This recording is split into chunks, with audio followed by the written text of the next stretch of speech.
ఆంధ్రప్రదేశ్ జెన్కో పరిధిలో 27 మందికి కారుణ్య నియామక పత్రాలను అందజేశారు మంత్రి గొట్టిపాటి రవికుమార్. గత ప్రభుత్వం జూనియర్ అసిస్టెంట్, ఆఫీస్ సబార్డినేట్ ఉద్యోగాలతో సరిపెట్టిందని ఆరోపించారు.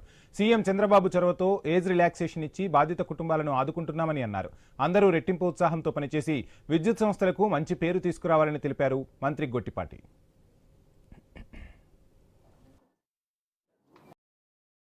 ఆర్ఎంబీ, జీఆర్ఎంబీ, ఎన్డబ్ల్యూడీఏ చైర్మన్లో కేంద్ర జలసంఘం చీఫ్ ఇంజనీర్, తెలుగు రాష్ట్రాల అధికారులు హాజరయ్యారు. నీటి పంపకాలు, సమస్యలు, వివాదాలపై అధికారుల కమిటీ తొలిసారి భేటీ అయ్యింది. రైట్, ఇదే అంశానికి సంబంధించి మరింత సమాచారం మా ప్రతినిధి కాంతి విజయవాడ నుంచి ఫోన్లలో అందిస్తారు. కాంతి, మొత్తానికి నదీ జలాల వివాదాలపై అయితే కమిటీ భేటీ కానున్నట్లుగా తెలుస్తోంది. దీనికి సంబంధించి పూర్తి డీటెయిల్స్ ఏంటి?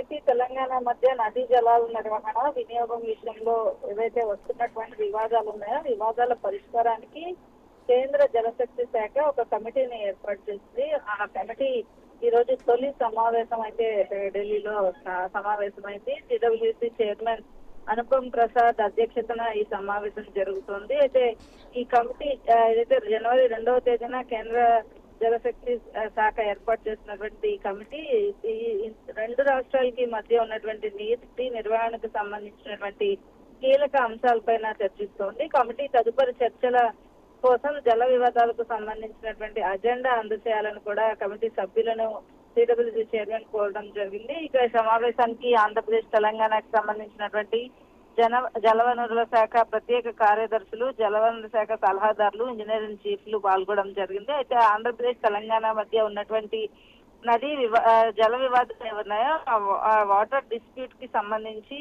ఈ కమిటీ ద్వారా అయినా ఒక కొలిక్కి వచ్చే అవకాశం ఉందా అనేది అయితే ప్రశ్నార్థకంగానే ఉంది. ఏదైతే ట్రిబ్యునల్, కృష్ణా గోదావరి బోర్డులు, అలాగే ఎపెక్స్ కౌన్సిల్ తేల్చినటువంటి అంశాలను ఈ కమిటీ ఏదైతే పరిష్కరించాల్సి ఉంటుంది. అయితే దీనికి సంబంధించి ఆంధ్రప్రదేశ్ కి సంబంధించి అంటే రెండు రాష్ట్రాలను నీటి వాటాలు తేల్చేందుకు బ్రిజేష్ కుమార్ ట్రిబ్యునల్ ఎదుట ఏదైతే వాదనలు జరుగుతున్నాయి, మరొక వైపు బజావత్ ట్రిబ్యునల్ ఉమ్మడి ఆంధ్రప్రదేశ్ కు 811 టీఎంసీల నీటిని కేటాయించింది. ఇందులో తెలంగాణ, ఏపీలకు ఎవరి వాటా ఎంత అన్నది అయితే ప్రస్తుతం ఇంకా తేలాలేదు. అయితే పునర్విభజన తర్వాత ఏపీకి 512 టీఎంసీలు, తెలంగాణకి 299 టీఎంసీలు వాడుకునేలాగా 2015లో ఒక తాత్కాలిక ఒప్పందం ఎంఓఏ అయితే చేసుకోవడం జరిగింది. అయితే అదే ఇప్పటి వరకు కొనసాగుతుంది. అయితే 512 టీఎంసీలు తమకు నిర్ధారించాలని చెప్పి ఏపీ కోరుతుంది. తెలంగాణ మాత్రం కృష్ణా బేసిన్ లోని పలు ప్రాజెక్టులకు ప్రాధాన్యమిచ్చి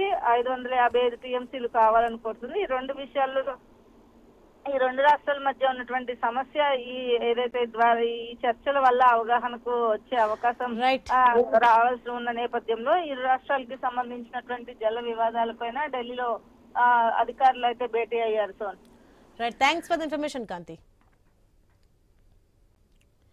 గవర్నర్ జిష్ణుదేవ్